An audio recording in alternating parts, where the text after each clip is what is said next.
સહજાત્મ સ્વરૂપ પરમ ગુરુ ભવ મંડપે કરી પ્રીત માયા સેજ સુંદર પાથરી ત્યાં નિત્ય સૂતો ગાઢ નિંદ્રા મોહને અતિ આચરી જાગ્રત કરી ગુરુ રાજચંદ્રે બોધદાન કર્યું શરૂ સહજાત્મ રૂપી સેવ્ય ગુરુને વંદના વિધિએ કરું સહજાત્મ રૂપી સેવ્ય ગુરુને વંદના વિધિએ કરું. એટલે મારા ગુરુ છે ને એ સહજ આત્મ સ્વરૂપી છે, તો સિદ્ધ ભગવાન એ સહજ આત્મ સ્વરૂપી છે. એટલે મારા ગુરુ સિદ્ધ ભગવાન જેવા છે. એટલે ગુરુ ભગવાન છે, એમાં ભેદી મંત્ર છે આ સહજાત્મ સ્વરૂપ પરમ ગુરુ. એ ગાતી વખતે ઉપયોગ રહે એટલે ખબર પડે કે મારા ગુરુ એ ભગવાન છે. ઓલા ભગવાન તો દેખાય એમ જ નથી ચામડાની આંખથી. આ ચામડાની આંખથી દેખાય એવા છે, વંચાય એવા છે ચામડાની આંખથી. ઓલી આંખ ક્યાં ખોલી છે આપણી? આંખથી એ કામ થાય એવું છે. મન મૈલાનું રે વાલા ઉપરે બીજા કામ કરંત, તેમ શ્રુત ધર્મે રે મન દ્રઢ ધરે જ્ઞાનાક્ષેપક વંત. એટલે જ્ઞાનાક્ષેપક વંત સંધિ છે. જ્ઞાન અક્ષેપક વન એટલે મિસાઇલ, એટલે અક્ષેપકાસ્ત્ર. મિસાઇલને ક્ષેપકાસ્ત્ર કહેવાય. આ અક્ષેપક એટલે જ્ઞાનને ફેંકી ન દે, લાખે. કોણ? મન મહિલાનું વાલા ઉપર બીજા કામ કરે. ઘરના કામ કરતા કરતા પણ પ્રતિવ્રતા સ્ત્રીને પોતાનો ધણી જ યાદ આવે. એમ જે સાચો જિજ્ઞાસુ જીવ છે એ જ્ઞાનીને જ્ઞાનીના બોધમાં સતત કેવું વર્તન કરે? જ્ઞાનાક્ષેપકવંત, જ્ઞાન અક્ષેપક, ફેંકી ન દે, બધું ભેગું રાખે. અંબાલાલભાઈ આ પ્રમાણે કરતા હતા. ધનધન શાસન શ્રી જીનવર્તણું. અને પછી તો બીજો મન મંદિર આણું નહીં, એમ કુળવટ રીત જીનેશ્વર. ધર્મનાથ ભગવાનના સ્તવનમાં છે, આનંદજી મહારાજમાં. ધર્મ જીનેશ્વર ગાઉ રંગ શું ભંગમ પડશો પ્રીત જીનેશ્વર, બીજો મન મંદિર આણું નહીં, એ અમ કુળવટ રીત રાજેશ્વર. શું કે છે? કુળવટ. સારા કુળની કન્યા સાસરે જાય ને પછી એમ વિચારે પાડોશીનો છોકરો સારો છે, એની હાઈટ મારા વર કરતાં થોડીક વધારે છે, સારી છે, એ થોડોક વધારે ગોરો છે, એની કારે લાંબી છે આપણા કરતાં, એ વધારે સારો છે, ત્યાં પરણી હોત તો પતી ગયું ને. વ્યાભિચારની બુદ્ધિ કીધું છે. એટલે આનંદજી મારે બીજો મન મંદિરનું આણું, એનું મન મહિલાનું રે વાલા ઉપર બીજા કામ કરે. મારા ધણી જેવો બીજો દુનિયામાં કોઈ હોય જ નહીં. કોણ છે મારા સ્વામી સરખો? જગ માહી જો સ્તવનમાં આવે છે. મારા સ્વામી જેવો બીજો કોણ છે? કોઈ નહીં. તો આ ખરી પ્રતિબદ્ધતા કહેવાય ને. પછી પ્રભુજી સમજાવતા કે ગેલીને તો ઘેર ઘેર સાસરા હોય, બદલાયા કરે. હે અર્જુન, શ્રી કૃષ્ણ, આ વ્યાભિચારની બુદ્ધિ છે જીવ. વ્યવહારમાં તો ઠીક બધું ખોટું જ છે, પૂર્વભવ છે એમ સાબિત થયું તો મા, બેન, દીકરી, પત્ની બધું સરખું જ થયું ને. કેટલીને ધાયો છે, કેટલી સાથે ફેરા ફેર્યો છે, કેટલીને દીકરી તરીકે ને કેટલીને વહુ તરીકે સેવી છે ને એણે. એટલે વ્યવહારમાં તો બધું ખોટું જ છે, બધું ઉકળો જ છે, બધું ગુમાવેલું છે, તળિયે બેઠો ત્યાં કંઈ ગુમાવ. પરમાર્થમાં વ્યાભિચારી બુદ્ધિ કરશે એની દશા શું થશે? વ્યવહારમાં નફાનો વેપાર છે જ નહીં કાંઈ, ગમે તે કરે. એટલે ત્યાં બહુ પસ્તાવા જેવું નથી, બધું ખોટે ખોટ જ છે. પરમાર્થમાં આ બુદ્ધિ રાખશે હજી. એટલે બીજો મન મંદિર આણું નહીં. પરમ બોલતો મળ્યા પછી સૌભાગભાઈ, પ્રભુશ્રીજી, અંબાલાલભાઈ, જુઠાભાઈ, ક્યાંય નહીં. આકાશી ભગવાનની એ વાત નથી કરી, તો દેવ દેવીની તો વાત કરી જ નથી, આકાશી ભગવાનની એ નહીં. શ્રીમદ રાજચંદ્ર જો અરિયંત આવે તો શ્રીમદ રાજચંદ્ર, સિદ્ધ આવે તો શ્રીમદ રાજચંદ્ર, તો ગુરુ આવે ત્યારે તો શ્રીમદ રાજચંદ્ર છે. અને જે ગુરુ એ છે પાછા મોટા દિવસ છે ને પર્યુષણ, એટલે પાછા પોતાના ગુરુને નમસ્કાર કરી આવે. પ્રતિક્રમણ કર્યું છે સંવત્સરીનું. શું? કુસાધીને સાધુ કીધું તત મિચ્છામિ દુક્કડમ. પછી પાછું પ્રતિક્રમણ કર્યા પછી કે મહેરબાની કરીને મારું પ્રતિક્રમણ સ્વીકારતા નહીં, હું નમસ્કાર કરવા જાઉં છું. તો પ્રતિક્રમણ ફળે કેવી રીતે? એ જે પ્રતિક્રમણ કરીએ એવો બોલ્યો કે કુસાધુને સાધુ કીધા તો તત મિચ્છામિ દુક્કડમ. એટલે હવે પછી હું પ્રતિજ્ઞા લઉં છું કે આ ભૂલ નહીં કરું. ભૂતકાળ કી ક્ષમા સફળ, જે હોય ભવિષ્ય કી પ્રતિજ્ઞા. કે હવે હું ભૂલ નહીં કરું, એ ભગવાન હું ભૂલી ગયો, હવે માફ. તરત જ હજી એ જ કપડે, એ જ ધોતી, એ જ રજોરણ, એ જ થેલી લઈને હારે પાછો કે પગે દર્શન કરીને આવો પછી. એટલે ખોટું ખોટું બોલી આવ્યો ને, પોતાની ક્ષેત્રે એણે પ્રતિક્રમણ થાય કેવી રીતે? એટલે ઘરે પહોંચ્યા પહેલા કહી દે છે કે હે ભગવાન, મેં આ 2.5 કલાકની બૃહદ આલોચના કરીને મહેરબાની કરીને સ્વીકારતા નહીં કાંઈ. કે તથાસ્તુ, જ્યાં નહીં સ્વીકારું. એને તો ખબર જ છે કે સ્વીકાર જેવું નથી કાંઈ. ફળે કેવી રીતે પ્રાર્થના? બીજો મન મંદિર આણું નહીં. એ મુજબ અંબાલાલભાઈ કુપોદોને સર્વર્પણ થઈ ચૂક્યા અને પરિણામ કુપોદો લખ્યું છે 258માં, બિના નયન પાવે નહીં પીછે લાખ સત્પુરુષ કે તો સબ બંધન તોડ, બધા બંધન તોડ નાખ્યા. અંબાલાલભાઈને પરિણામ આવ્યું કે પીછે લાખ સત્પુરુષ કે તો સબ બંધન તોડ, બધા બંધન તૂટ્યા.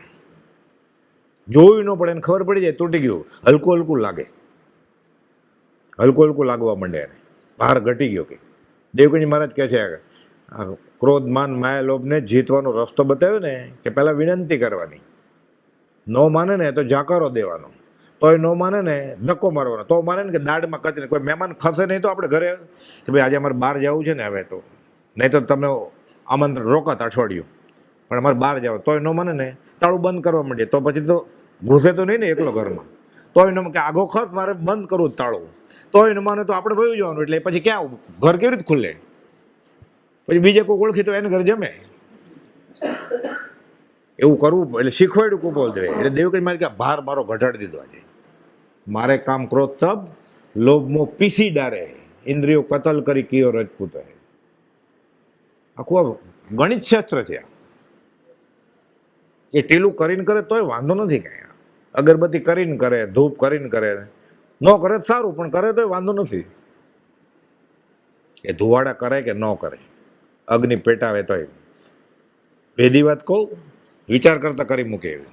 જૈન સાધુ દીક્ષા લે ને પછી એને સ્ત્રીને અગ્નિને અડાય નહીં જીવે ત્યાં સુધી. અને સ્ત્રી દીક્ષા લે તો જૈન સાધ્વીને અગ્નિને અને પુરુષને અડાય નહીં, સ્પર્શ ન કરી શકે. ડૉક્ટર દવા માટે નહીં, હા, સાધ્વીને પુરુષ ડૉક્ટર ન અડી શકે અને સાધુને સ્ત્રી નર્સ કે ડૉક્ટર અડી ન શકે. દેહ છોડી દેવો પડે, નહીં તો ભંગ થાય, એમ શાસ્ત્રમાં લખ્યું છે. અગ્નિને ઓપરેશન કે એના કરતાં બીજી વાત કહું તમને આગળ, એ જ વાત કરું છું.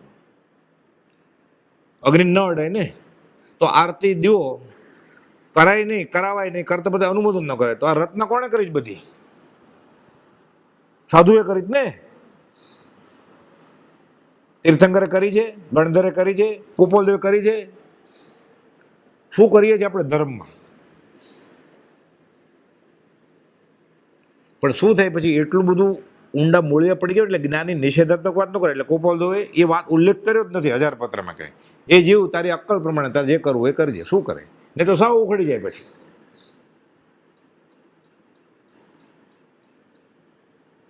અગ્નિ પેટાવાય જ કેમ? ન પેટાવાય તો અનુમોદન કેમ કરાય? અનુમોદન કોઈ શીખવાડાય કેમ? સાધુ એક જ છે, સાધુ ચરિત ગુરુ સ્મરણ તમારા શા કરો, રાજ રાજેશ્વર સ્મરણ તમારા શા કરો. આ થવું પડે. પછી નવકાર મંત્ર બોલશે ને અર્યંત શ્રીમદ રાજચંદ્ર, સિદ્ધ શ્રીમદ રાજચંદ્ર. તો આચાર્ય ઉપાધ્યાય સાધુ તો શ્રીમદ રાજચંદ્ર હોય જ ને. પછી નવકાર મંત્ર બોલે તો વાંધો નથી, સમજ્યા વગર બોલે તો શું થાય? પછી નમો બોલશે ત્યાં સંકિત થઈ ગયું છે. કેમ કે નમો શરૂ કરે, કોને નમો એ નક્કી એનો ઉપયોગ છે ને, આત્મા ગામ ગયો છે એટલે નમો બોલે ત્યાં જ થઈ જાય. એ આવી ગયો છે પંચ પરમેષ્ઠીમાં. પછી તો સમાગમ પ્રત્યક્ષ અને પત્ર વટે ચાલતો જ રહ્યો, ફૂલ્યો ફેલ્યો. સંવત 1946થી શરૂ થયું, છેક સંવત 57 સુધી 12 વર્ષ અસ્ખલિત ધારાએ ચાલ્યો.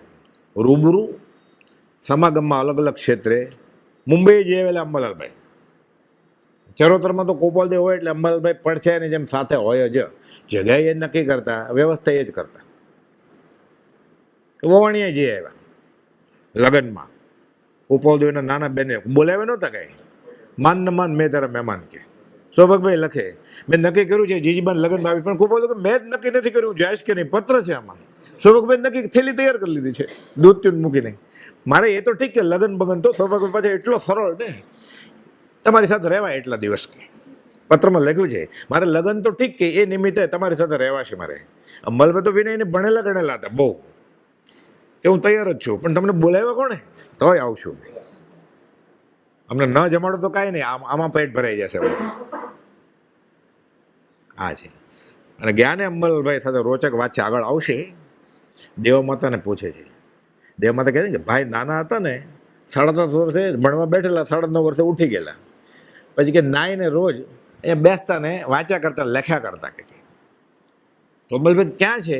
દેવા માતા કે લખેલું. તો કે આ ગુણ કોથળો ભર્યો, કે એ કોથળો કાઢ્યો ને બધી પુષ્પમાળા નીકળી. અંબલભાઈ લઈ આવ્યા લગ્નમાં જાય પછી બધું લઈ આવે ને લાડવા ને એવું બધું મામટના થોડા એટલે આ પુષ્પમાળા લઈ આવ્યા અંબલભાઈ. વચનામૃત 2 12મે વર્ષે લખેલું કુપર. આપણે લગ્નમાં જાય એટલે દૂધપાક કેવો હતો ને એવું કરીએ આપણે, અને ફોટા પાડી આવે પોતાના. પોતે પરણતો એમ, ઓલા પરણે છે ને પોતે ઉભો રહે સ્ટેજ પર, આવો એમ કરીને પોતે ને પોતાની પત્ની હાથમાં લાકડી યાર ઉભા રહીને ફોટો પાડીને આવતા રહે. બાજુમાં ફૂલ હોય ને, અમારા વખતે ફૂલ નહોતા બહુ, એટલે અરે ફૂલને યારે કાંટા છે તને ખબર નથી. 60 વર્ષનો અનુભવ છે તોય પછી ફોટો પડાવે છે. ઓલો તો નવો છે બિચારો, સમજતો નથી. આ અનુભવ છે તોય પછી ફોટો પડાવે છે. જે જોતું હશે એ મળશે યાર, એટલે પાછો મળશે એને. એ જ આ રીઢો ગુનેગાર થઈ ગયો, થાકતો જ નથી. આ માર ખાધો તોય થાકતો નથી. હજી એને ઓછો પડે છે માર. તો થાક ત્યારે આવજે વિતરાક કે જા. તૂટી ગયો એ નરસિંહ મહેતા લખ્યું છે, બાળને મારતી, ધણીને ધમકાવતી, ક્લેશ રંડા કરે, રાંડ ભૂંડી, તો એને મજા આવે ફોટા પાડવાની. બાળને મારતી, ધણીને ધમકાવતી, ક્લેશ રંડા કરે, રાંડ ભૂંડી. પ્રાર્થના છે. ગાળ લાગે ને આપણે તો. જૈનમાં છે, પ્રજ્ઞાબોધમાં 96,000 રાણીઓ, પાપની સૌ ખાણીઓ. સ્ત્રીમાં દોષ નથી, પુરુષમાં દોષ નથી, આત્મા મલિન થઈ ગયો છે, વિભાવમાં છે. નહીં તો બધું પૂજનીય જ છે. દોષ સ્ત્રી કે પુરુષમાં નથી, એ વિભાવમાં છે, મલિન મનમાં છે. પણ પુરુષે તો એમ જ સમજવાનું ને, તો સ્ત્રીએ એમ જ સમજવાનું ને. ન સમજો તો વાંધો નહીં, ફોટા પાડવાનું બંધ કર હવે, એટલે અમને સત્સંગ તો મળે. 2 કરતાં 4 ભલે, મોક્ષ માર્ગ બહુ લાંબો છે ને.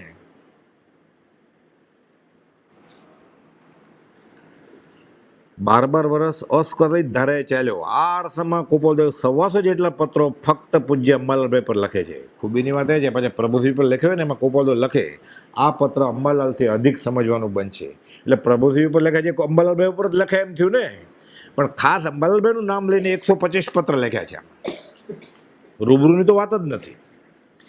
125 જેટલા પત્રો ફક્ત અંબાલાલભાઈ પર લખે છે. આ ઉપરાંત ખંભાતના વંશીઓ ત્રિભુવનભાઈ, એમ લખ્યું ધર્મેચ્છક ભાઈઓ ત્રિભુવનભાઈ અને અંબાલાલભાઈ. એ અંબાલાલભાઈ ઉપર જ થયો ને. એ સમજવું હોય તો અંબાલાલભાઈને તો બોલાવવા જ પડે ને. પાછું પ્રભુશ્રી ઉપર લખ્યું હોય તો અંબાલાલભાઈને તો બોલાવવા જ પડે ને. સમજાય કેમ આમાં? જ્યારે વાંચીએ ત્યારે નવા જ અર્થ નીકળે. તો અંબાલાલભાઈ વાંચવા બેસે ત્યારે કે આ તો મને તો ખબર જ નથી.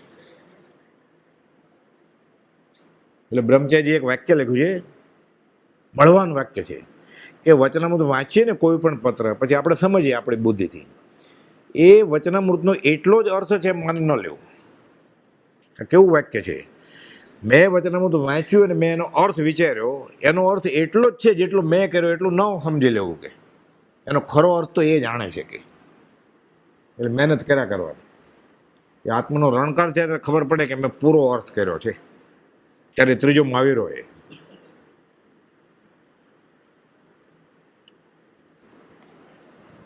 125 જેટલા પત્રો પૂજ્ય અંબાલાલભાઈ પર લખ્યા. આ ઉપરાંત ખંભાતના મુમુક્ષુઓ શ્રી ત્રિભુવનભાઈ માણેકચંદ, શ્રી છોટાભાઈ માણેકચંદ, કૃષ્ણદાસભાઈ જૈનેતર વૈષ્ણવ ધર્મી હતા, ભાવસાર બાળ બ્રહ્મચારી હતા, પણ ઉત્કૃષ્ટ દશા. કુપોલદેવ લખ્યું કે તમે દર્શન પરિચયમાં છો એટલે એમાંથી સંકિત થશે એવું અમને લાગે છે. 330માં પત્રો. અરે પછી ધ્યાન કરતા હતા, એટલે કે તેજોમય પદાર્થ ધ્યાનમાં બધું કલ્પના બંધ કરજો. કે આપણને હવે કોણ કહેશે? આપણને કોણ કહેશે? કિલાભાઈ ગુલાબચંદ ગોપાલજીને પત્ર લખ, મને દર 6 મહિને તો તમે સપનામાં આવો જ છો કે જે ખુલાસો છે સત્પુરુષ કે જિનેશ્વર ભગવાન જેને સપનામાં આવે ને અવારનવાર, એ નિકટભવી જીવ હોય, એનો આત્મા નિર્મળ થઈ ગયો હોય. ગોપાલદેવ ખુલાસો કરેલો છે. ને તો ખાવાના સપના આવે એટલે આમ થઈ જાય, આમ લાડવો લેતા હોય પછી ઊંઘ ઉડી જાય, દાંત જીભ કચડાય તો ઊંઘ નથી. ફરવાના સપના આવે, વર્લ્ડ ટૂરના, કાશ્મીર દેખાય, સ્વિટ્ઝરલેન્ડ દેખાય. એ અતૃપ્ત વાસના દિવસ દરમિયાન હોય ને એ ઊંઘમાં આવે પછી સપનામાં. આત્મા તો સૂતો જ નથી ને. મને આજે બહુ સારું સપનું આવ્યું, મને આજે બહુ ડર લાગે એવું સપનું આવ્યું. આ કોણે નક્કી કર્યું? જે જાગતો તો એણે ને. એટલે આત્મા ક્યાં સૂતો હતો? એટલે સ્વપ્ન વિજ્ઞાન બહુ મોટું વિજ્ઞાન છે. હજી આધુનિક વિજ્ઞાનને બહુ ખબર નથી. 8 પ્રકારના સ્વપ્ન શાસ્ત્રમાં વર્ણવ્યા છે. એમાં એક પ્રકાર આ છે કે જેને સત્પુરુષ કે જિનેશ્વર ભગવાન સપનામાં આવે, એ હળુકર્મી જીવ હોય, આત્માની નિર્મળતા સૂચક છે, અને એ નિકટભવી હોય અપેક્ષાએ, એકાંતે નહીં પણ સામાન્ય રીતે. અને એનાથી આગળ આત્મા નિર્મળ થાય એટલે એને બધું ખબર પડી જાય. સપનું આવે એને કે કાલે સવારે છાપામાં પહેલે પાને હશે કે દિલ્હી બેંગ્લોરમાં પ્લેન ક્રેશ થયો છે. સવારે છાપું ખોલે, સવારે ઉઠે પછી છાપું આવે ને, તો 7 વાગે 8 વાગે એમાં પહેલે પાને હોય, એને સપનામાં જ ખબર હોય કે કાલે ધરતીકંપ થવાનો છે રશિયામાં, આર્મેનિયામાં. એને સપનું આવી જાય. એ છાપામાં તો લખે કે રાતના 12 વાગે, એને લખાઈ જાય, અને સવારે સાથે છાપામાં સમાચાર આવે પછી. એના કરતાં આગળ પછી એને બધું ખબર પડે. પછી જાગતો હોય ત્યારે ખબર પડે, દેખાય. આવો હેમરાજભાઈ, આવો માલસીભાઈ, કે મને ઓલે કહ્યું નહોતું કે મેસેજ કેમ મોકલાવેલો સંદેશો, એ તો વવાણિયા ગયેલા, ત્યાં ન મળે એટલે રાજકોટ, મોરબી ગયા, ત્યાં ન મળે એટલે રાજકોટ આવ્યા. તમને કેમ ખબર અમે આવીએ છીએ? અમે ક્યાં કોઈને કહેલું? તો કે આત્માની નિર્મળતા, આત્માની અનંત શક્તિ છે એટલે સતત આરસી ચોખ્ખી જોઈએ, બધે ફરે. પછી એને કેવું નાટક લાગે આ વ્યવહાર, નાટક જ લાગે ને. એમાં રહેવું પડે, કેવું સુખ ચડે એને. છોકરા તેડવા પડે, પત્ની સાથે બેસવું પડે, હસવું પડે, વાત કરવી પડે, આત્મા સિવાય નહીં. સુભગભાઈ આત્માની વાત કરે આખી રાત, તો જવકબા આખી રાત થોડી વાત કરે આત્માની, કઈ દિવસે ન કરતા. તો રવજી બાપા હોય પાછા, શું કરે છે રહે છે એમ મોકલી દેવી પિયર પાછી, એમ પૂછે તો. કેટલો ઉપયોગ રાખવો પડે ને, કેટલી તકલીફ હોય જ્ઞાનીને. સત્સંગ બહુ દુર્લભ છે. શું ધોતિયા લાવ્યો કે નહીં મુંબઈથી નવા? તો કહેવું તો પડે ને કે લાવ્યો છું એમ. એ ઝઘડો થઈ જાય ઘરમાં. એને દીકરો જ લાગે છે ને.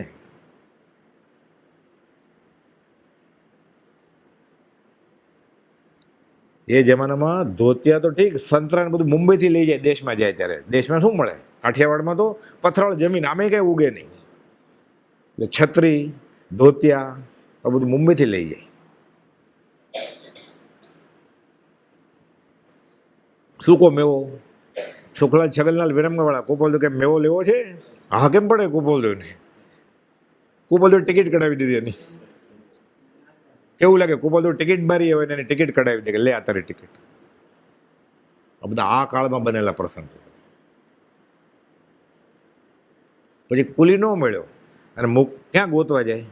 એ ફ્રૂટનો અને સૂકા મેવાનો કરંડિયો લીધો ને, એક ગોપાલદેવ ઉપાડ્યો કે હાલ હું ડબ્બા સુધી આવું છું મૂકવા માટે. આ બધા પ્રસંગ છે પરિચય નોંધના, રોમાંચ ખડા કરી દે એમાં કે આ લે ટિકિટ, હું આવું છું ડબ્બા સુધી કે મૂકવા માટે. અને કરકસરયુક્ત જીવન હતું. 1 પૈસો પાપ વગર તો પેદા થાય એટલે તરત જ કુલી ન બોલાવી લે. અત્યારે તો ફોન જ કરી દીધો હોય પછી જ ઘરની બહાર નીકળે. એટલે એકદમ જીવ શિથિલ થઈ ગયા છે. દરવાજો ખુલ્લો હોય ને તો અંદર કાર લાવે ને, અંદર ઉપર ચડાતું ને રૂમ સુધી તો ટર્ન લઈને આવે, અને થોડી વાર પછી એમાં બેસીને પ્રાર્થના કરવા આવે રિક્ષામાં.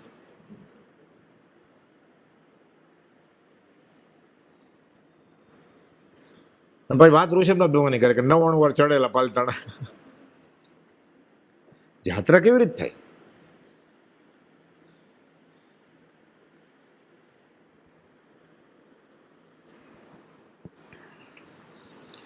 કૃષ્ણદાસભાઈ, ત્રિભુવનભાઈ, છોટાભાઈ, કિલાભાઈ વગેરે પત્ર લખ્યા હોય, પ્રભુશ્રીજી બીજા સાધુઓ પ્રત્યે પણ પત્ર લખ્યા હોય, એ બધા અંબાલાલભાઈ સમજાવે પાછા. આ પત્રો પણ અન્ય મુમુક્ષુને ન સમજાય તો શ્રી અંબાલાલભાઈ પરમગુરુની આજ્ઞા મુજબ સર્વને સમજાવે. પરમગુરુએ પત્રમાં લખતા હમણાં એવું ને કે અંબાલાલથી આ પત્ર અધિક સમજવાનું બની શકશે. આપ તેની વિદ્યમાનતાએ પત્રનું અવલોકન કરશો. પ્રભુજીને કે એ હોય ને હાજર ત્યારે વાંચો, એટલે ન સમજાય તમે પૂછી શકો એમ. પરમ કૃપાળુદેવ પ્રત્યે અંબાલાલભાઈના પત્રો 90 જેટલા પત્રો અંબાલાલભાઈ કૃપાળુદેવને લખેલા છે. એ છે સત્સંગ સંજીવનીમાં છે, તત્કાલ મોક્ષ સાબરકાંઠામાંથી ગાંઠિયોલમાંથી પ્રસિદ્ધ થયું છે એમાં છે બધા. પ્રભુજીએ લખ્યા હોય પત્ર એવા 44 પત્રો છે. સૌભાગભાઈ લખ્યા હોય એવા છે. ચાલેથી પબ્લિશ એમાંય છે 68 જેટલા પત્રો. અમુક બીજા થોડાક વ્યવહારના સૌભાગભાઈ લખતા, એ ગણીએ તો ઓર વધારે છે થોડા. કે વરસાદ થયો નથી ને રૂની કાંઈ આ વખતે માર્કેટ સારી નથી એવું બધું લખે, ભાડું વિતર્યું નથી દુકાન. એ તમને ન લખું તો કોને લખું? મારે તમે જ છો એક જ. પૂજ્ય શ્રી અંબાલાલભાઈ કૃપાળુદેવ પર આશરે 90 જેટલા પત્રો લખ્યા છે. એ પ્રાપ્ય છે, બીજા કેટલાય લખ્યા છે. અર્પણ ભાવ અને આશ્રય ભક્તિની પરાકાષ્ઠા છે. બધા આગમ વાંચી લીધેલા. સમવયસ્ક 3-4 વર્ષ મોટા ખાલી કૃપાળુદેવ. એટલે કેટલો ભાવ હશે. કૃપાળુદેવનો જન્મ 1924 થયો અને અંબાલાલનો જન્મ 1926 થયો, એટલે 2 વર્ષનો ફરક. સરખે સરખા જ કહેવાય ને. પણ એના ગુરુ હોય, એના આચાર્ય હોય, એના ભગવાન એવી રીતે પત્રો લખતા હોય વિવેકથી, મિત્ર તરીકે નહીં. સૌભાગભાઈ વડીલ તરીકે આમ હતા વડીલ સૌભાગભાઈ, પણ કૃપાળુદેવ પરમાત્મા સાહેબ છે ને જ પત્ર લખે સંબોધનમાં, પરમાત્મા સાહેબ. પાછા એમ કે રાયચંદભાઈ રવજીભાઈ મહેતાની ચિરંજીવી હોજો, આશીર્વાદ આપે કે ઘણું જીવજો એમ. આશીર્વાદ ફળે, આયુષ કર્મ લઈને આવ્યો હોય તો 33 વર્ષ, પણ આત્મા મળી ગયો એટલે ચિરંજીવી જ થઈ ગયા ને. આત્મા મરે જ નહીં તો અમર થઈ ગયા ને, એટલે ચિરંજીવી જ ને. જોઠાભાઈ લખતા, જોઠાભાઈ નહીં કૃપાળુદેવ, ચીભાઈ જોઠા એમ સત્યપરાયણ, ચિરંજીવ. ચિરંજીવ ક્યાં 22મા વર્ષે દેહ છૂટી ગયો, પણ આત્મા મળી ગયો એટલે ચિરંજીવ થઈ ગયા ને. અહીં તો પરમાર્થ જ, વ્યવહાર માટે ક્યાં લખ્યું જ નથી કૃપાળુદેવ. એટલે કૃપાળુદેવને ખબર હતી આત્મા હાંસલ કરીને દેહ છોડશે, એ ચિરંજીવ થઈ જ ગયા ને. વ્યવહારમાં તો જોઠાભાઈ કૃપાળુદેવ કરતા મોટા હતા એટલે ચિરંજીવ લખાય જ કેમ? જોઠાભાઈ કૃપાળુદેવ લખે તો ચિરંજીવ લખાય, નાના હતા એટલે. પણ કૃપાળુદેવ વ્યવહારે ક્યાં પત્ર લખેલો? પરમાર્થે લખેલો, એટલે ચિરંજીવ લખતા. ચીભાઈ સત્યપરાયણ લખે, વિના દીવાના પણ કલમ ચલાવી છે. કેટલો ઉપયોગ હશે તીક્ષ્ણ એનો. અમે એક સમય પણ આત્માને ભૂલતા નથી. મોહનલાલજી મહારાજને કહે છે અહીંયા સંવત 52માં સમાગમના 3જા દિવસે વડવાની બહાર, તો આત્માને ન ભૂલે તો એક સમય, એક પ્રદેશ ને એક પરમાણુનું જ્ઞાન, એ તો કેવળ જ્ઞાન છે શાસ્ત્રમાં. અને આત્મસિદ્ધિની 113મી ગાથા છે, કેવળ નિજ સ્વભાવનું અખંડ વર્તે જ્ઞાન. એનું શું કહેવાય? કહીએ કેવળ જ્ઞાન. તે દેહ છે છતાં નિર્વાણ, દેહધારી પરમાત્મા કહેવાય. એટલે લખ્યું કે અમે પરમાત્મા છીએ અનુભવ્યા પછી. એટલે સાબિતીવાળી વાત લખી છે, એમને નથી લખ્યું કંઈ. અર્પણ ભાવ અને આશ્રય ભક્તિની પરાકાષ્ઠા રેલાય છે. પત્રના સંબોધનમાં જ કૃપાળુદેવને લખે પરબ્રહ્મ, પુરુષોત્તમ. જૈનેતરમાં ભગવાનને પુરુષોત્તમ કહેવાય, શ્રી કૃષ્ણ પુરુષમાં ઉત્તમ. મહાયોગીશ્વર, સર્વજ્ઞ. આગમ વાંચેલા અંબાભાઈ, સર્વજ્ઞ છો તમે, સર્વાત્મા છો. સર્વાત્મા એટલે હરિ ભગવાન. પરમાત્મા, પૂર્ણાનંદી, સહજ સ્વરૂપ, સહજાત્મ સ્વરૂપ સ્વામી પ્રભુજીજી, સત પરમાત્મા. પછી લખે સેવમ બનતે, સેવમ બનતે, બધી ગાથા લખે, શાસ્ત્રના શ્લોક લખે. પ્રભુજી એટલે લોગસની ગાથા, નમોથણું, જીણાણમ જાવ્યાણમ તેનાણમ તારિયાણમ બુદ્ધાણમ બોયાણમ, એવું બધું લખે. કોણ? શ્રીમદ રાજચંદ્રને. એ લોગસની ગાથા, 24 તીર્થંકર નહીં, શ્રીમદ રાજચંદ્રની. તરત જ એમ થઈને આશાત ન કરી.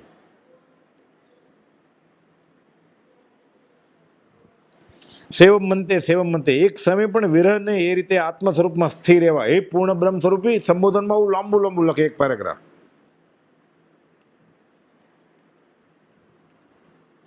સદા સ્વરૂપ વિલાસી.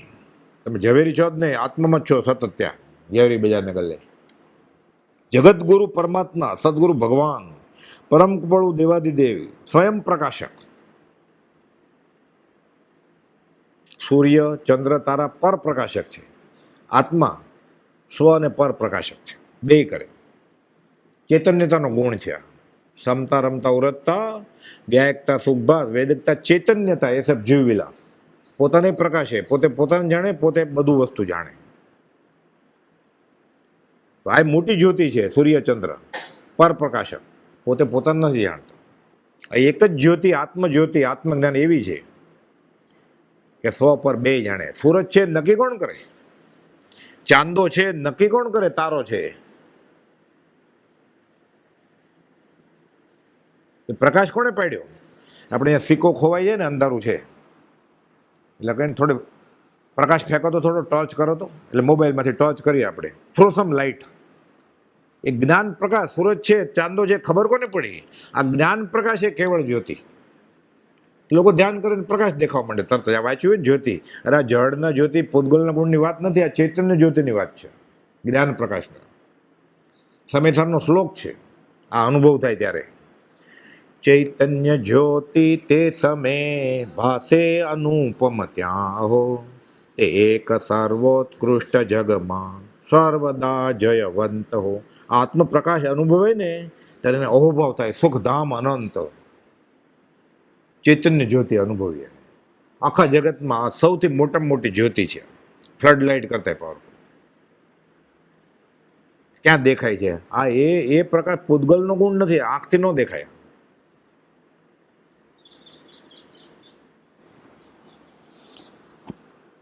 જગતગુરુ પરમાત્મા, સદગુરુ ભગવાન, પરમ કૃપાળુ દેવાદિદેવ, સ્વયં પ્રકાશક, અકર્તા અભોક્તા.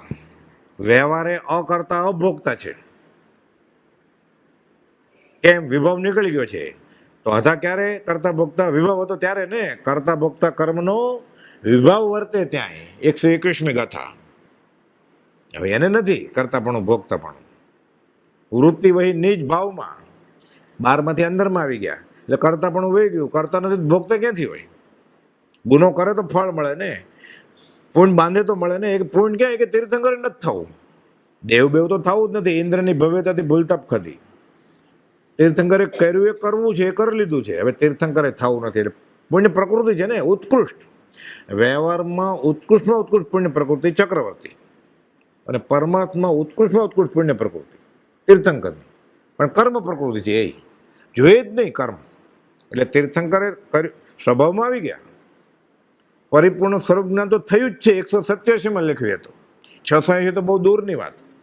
187માં લખ્યું સૌભાગભાઈને કે પરિપૂર્ણ સ્વરૂપ જ્ઞાન ઉત્પન્ન થયું છે. નિર્વિકલ્પતા તો છે જ. લિખિતનમાં લખે છે 803 લિખિત નિર્વિકલ્પ. શૂન્ય શૂન્ય શૂન્ય શૂન્ય લિખિત ભળી ગયા છે. જઈને તમે એમ કે તેજમાં તેજ ભળી ગયું. એમ મીરાબાઈએ દેહ છોડ્યો ને એટલે તેજમાં તેજ ભળી ગયું. વેદાંતમાં એમ કહેવાય, એક લઠ્ઠો છે શરૂઆતમાં હરિનો. આત્માનો મોક્ષ થાય એટલે તેજમાં તેજ ભળી જાય. તો ભલે ને ભળી જાય તો શું વાંધો? તીર્થંકર નથી માનતા. તીર્થંકર એમ કે બધા જીવ સ્વતંત્ર આત્મા છે, પોતે પોતાનું આગવું સુખ ભોગવે. ગોપાલે કહ્યું છે રામનો મોક્ષ થયો એટલે કે તારો નથી થઈ ગયો. કે જો તારો એની હારે થઈ ગયો તને આનંદ આવવો જોઈએ ને મોક્ષનો. તને ક્યાં આનંદ આવે છે? પણ તોય અત્યારે ભળી જતો હોય તો અત્યારે વાંધો નહીં, અત્યારે ચોખ્ખો તો થઈ જાય. પણ જ્યાં ત્યાં પછી જવાની ઈચ્છા જ નહીં હોય તો, જેને જવાની ઈચ્છા હોય તો જઈ જ નથી શકવાનો. 7મા ગુણ સ્થાને કે પહોંચ્યા પછી કેવળ જ્ઞાનીને મોક્ષની ઈચ્છા વહી જાય, એમ જૈન શાસ્ત્રો કહે છે. એ ઈચ્છા જ છે. તું છો મોક્ષ સ્વરૂપ, ઈચ્છા છે નહીં. મારે જોઈએ છે ક્યાં? તું છો જ. તારું નથી એ કાઢ નાખ. કાઢતા કાઢતા કાઢતા કાઢતા છેલ્લે નહીં નીકળે ક્યારે. અબાધ્ય અનુભવ જે રહે તે છે એ તું પોતે જ છો, તે છે જીવ સ્વરૂપ. એટલે મોક્ષ લેવાની વસ્તુ નથી, મૂકવાની વસ્તુ છે. અનંતકાલથી આજ સુધીમાં કચરો ભેગો કરી છે, કાઢતો જાય, છેલ્લે કાઢી જ ન શકે એને મોક્ષ. લખે પછી અકર્તા ભક્ત યોગી રાજ. મહાવીર સામેનું આવે છે ને નમો દુર્વાર રાગાદી વેરી વાર નિવારણે અરતે યોગી ના થાય. યોગી ના યોગી એવા ભગવાન મહાવીર. એ બધું અહીંયા તમે યોગી રાજ છો. મહાવીર સામે તો છે પણ તમે બીજા મહાવીર છો એટલે એવા જ છો ને પહેલા મહાવીર જેવા. તમે યોગી રાજ. બધું શાસ્ત્ર ગોઠવીને કુપોદય તરફ. સર્વદેવ નમસ્કારમ. એ અર્જુન, અર્જુન પૂછે છે શ્રી કૃષ્ણને કે કોઈ ગણપતિને પૂજે, કોઈ લક્ષ્મીને પૂજે, કોઈ પરશુરામને પૂજે, કોઈ શિવને પૂજે. એ અર્જુન એ ગમે એને પૂજે, એ નમસ્કાર મારા તરફ જ આવવાના છે. સર્વદેવમ નમસ્કારમ કેશવમ પ્રતિ ગચ્છતિ. કેવી રીતે? તો કે આકાશતમ પતિતમ તોયમ. આકાશમાંથી પડેલું પાણી સાગર પતિ ગતિ. એમ અહીંયા શું?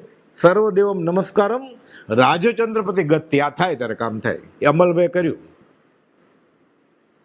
સહજાત્મ સ્વરૂપ પરમ ગુરુ.